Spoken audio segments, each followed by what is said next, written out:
I'm Dr. Pujil Gulati from Baby Bloom IVF and Maternity Clinic, Gurgaon and Rohtak. आज हम बात करेंगे पीरियड पेन के बारे में। माहवारी के दौरान दर्द, ये बहुत ही कॉमन प्रॉब्लम है और पेशेंट्स के कई सारे सवाल होते हैं। तो आज हम कुछ रेगुलर सवालों को आज डिस्कस करेंगे। पहली बात, पेशेंट्स मेरे से पूछते हैं कि पीरियड्स के टाइम क्या पेन नॉर्मल होता है? इस पीरियड पेन नॉर्मल? जो पहला 2 या 3 दिन का पेन होता है ये बिल्कुल नॉर्मल होता है, क्योंकि आपके जो बच्चेदानी की लाइनिंग होती है, जिसको हम एंडोमेट्रियल लाइनिंग कहते हैं, वो बच्चेदानी पे क्रैम्प्स आने के कारण निकलती है और इसी चीज को हम पीरियड्स कहते हैं। तो ये बिल्कुल ही नॉर्मल होता है। एंड कभी कभी ये लॉन्ग स्टैंडिंग डल पेन होता है और कभी कभी ये इंटरमिटेंट पेन होता है, क्रैम्प्स की तरह, जो आता है और जाता है। तीसरे चौथे दिन तक पेशेंट को आराम आ जाता है। तो ये बिल्कुल ही नॉर्मल पेन है और इसमें घबराने वाली कोई बात नहीं है। कारण पीरियड्स के बाद भी लंबा दर्द चलने का एंडोमेट्रियोसिस होता है, फाइब्रॉइड होता है। फाइब्रॉइड मतलब बच्चेदानी में गिल्टी कहते हैं या ग्रोथ कहते हैं उसको, या पीआईडी मतलब बच्चेदानी या ट्यूब में इन्फेक्शन होना। और एक कंडीशन होती है एडिनोमायोसिस। इसमें जो बच्चेदानी में जो लाइनिंग होती है, जब परत होती है, जो सिर्फ बच्चेदानी के बीच में ही होनी चाहिए, बच्चेदानी के दूसरे भागों में भी जाती है और बहुत जोर से पेशेंट को क्रैम्प्स महसूस होते हैं। जैसे कि मैंने बोला, इस कंडीशन को एडिनोमायोसिस कहते हैं। ये सारे कंडीशंस जो होते हैं ये ट्रीटमेंट मांगते हैं और इसमें पेन काफी ज्यादा लंबा चलता है। अभी हमने नॉर्मल पीरियड पेन के बारे में बात की, जैसे कि 2 या 3 दिन चलने चाहिए। लेकिन what about abnormal? Anything other than this is abnormal. अगर आपको पीरियड्स का पेन लंबा चलता है, 5 या 6 दिन चलता रहता है, आपसे बर्दाश्त नहीं होता, पीरियड्स चालू होने से पहले ही दर्द इतना होता है कि आपसे बर्दाश्त नहीं होता, आपको डॉक्टर से मिलना चाहिए। इसके मेजरली 4 कारण होते हैं। पहला होता है एंडोमेट्रियोसिस, दूसरा होता है फाइब्रॉइड मतलब बच्चेदानी में कोई ग्रोथ, और तीसरी चीज होती है पीआईडी मतलब पेल्विक इन्फ्लेमेटरी डिजीज मतलब ट्यूब और बच्चेदानी में इन्फेक्शन होना, और चौथी एडिनोमायोसिस। इसमें जो बच्चेदानी की परत होती है, जो बच्चेदानी की अंदरूनी भाग में ही सीमित रहनी चाहिए, जब बच्चेदानी की मसल्स के अंदर ग्रो करना स्टार्ट कर देती है, उसमें पीरियड्स, ऐसे कंडीशन में पीरियड्स में बहुत ज्यादा क्रैम्प्स पड़ते हैं और पेशेंट को बहुत पेन होता है। ये सारी चीजें बहुत ज्यादा कॉमन नहीं होती, बट बिल्कुल भी अनकॉमन नहीं है। मतलब अगर आपको जरा भी संदेह हो, ज्यादा टाइम ना लगाएं, 3 से 4 महीने के बाद अगर आपको लग रहा है कि पेन बहुत ज्यादा बढ़ रहा है या सहन नहीं हो रहा, तो जाके अपने गायनेकोलॉजिस्ट या डॉक्टर को जरूर दिखाएं। जो लेडीज को पहले बच्चा हो चुका होता है और वो कभी कभी इंटरवल कॉन्ट्रासेप्शन प्रैक्टिस करती हैं, मतलब 2 बच्चों के बीच में गैप रखने के लिए वो कोई आईयूडी इंसर्ट कराते हैं, मतलब इंट्रायूटेराइन डिवाइस।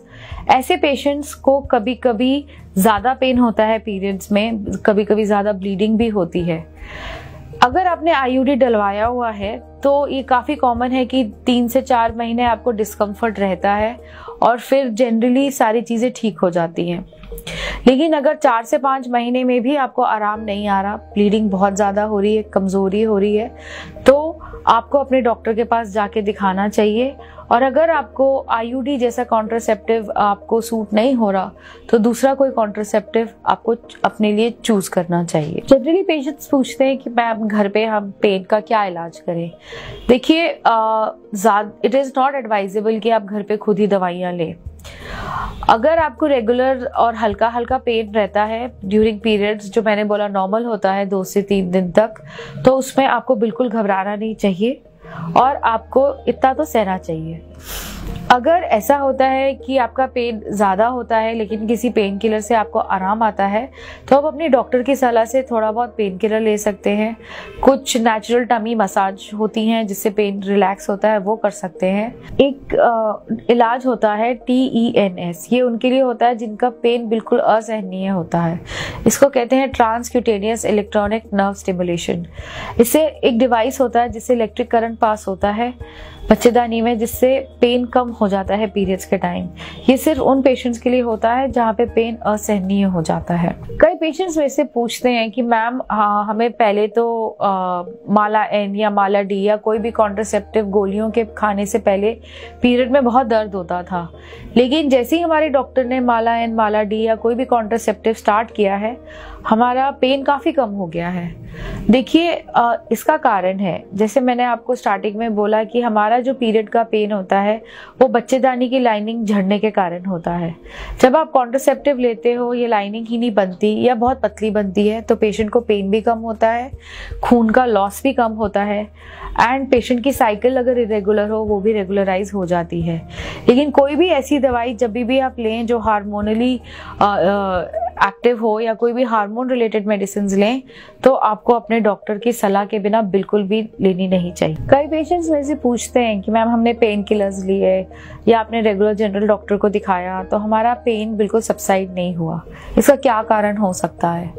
जैसे मैंने आपको पीरियड्स पेन के रीजंस बताए, उनको रूल आउट करना बहुत ज़रूरी है।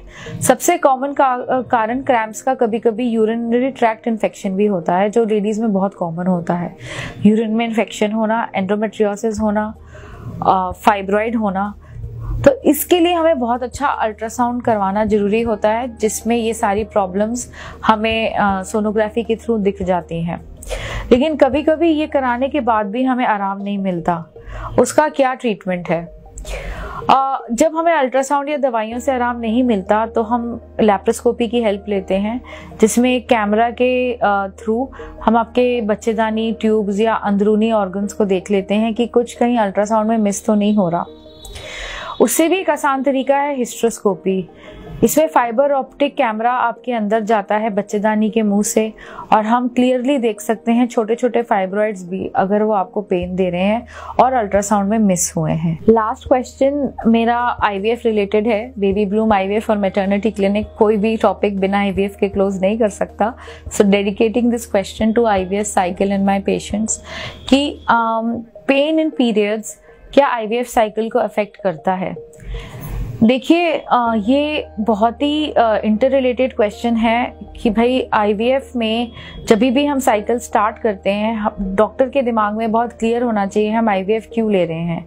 अगर आपको कोई भी कारणवश कोई एक्सक्रूशिएटिंग पेन हो रहा है या बहुत ज़्यादा असहनीय दर्द हो रहा है, तो इसके पीछे कोई ना कोई कारण है, जैसे एंडोमेट्रियोसिस, फाइब्रॉइड, ट्यूब में इन्फेक्शन होना, बच्चेदानी में इन्फेक्शन होना।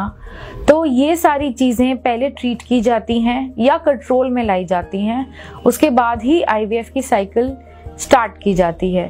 तो पेन, कॉज ऑफ पेन जानना आईवीएफ साइकिल के पहले बहुत ज़रूरी है। आई होप हमारा ये सेशन आपके लिए हेल्पफुल रहा और आपके माइंड में कुछ मेंस्ट्रुअल प्रॉब्लम्स को लेके क्लैरिटी आई। Hope this session was helpful to you. You can drop your queries on our Facebook page, Baby Bloom IVF and Maternity Clinic, or visit our website if you want to contact us. Thank you very much.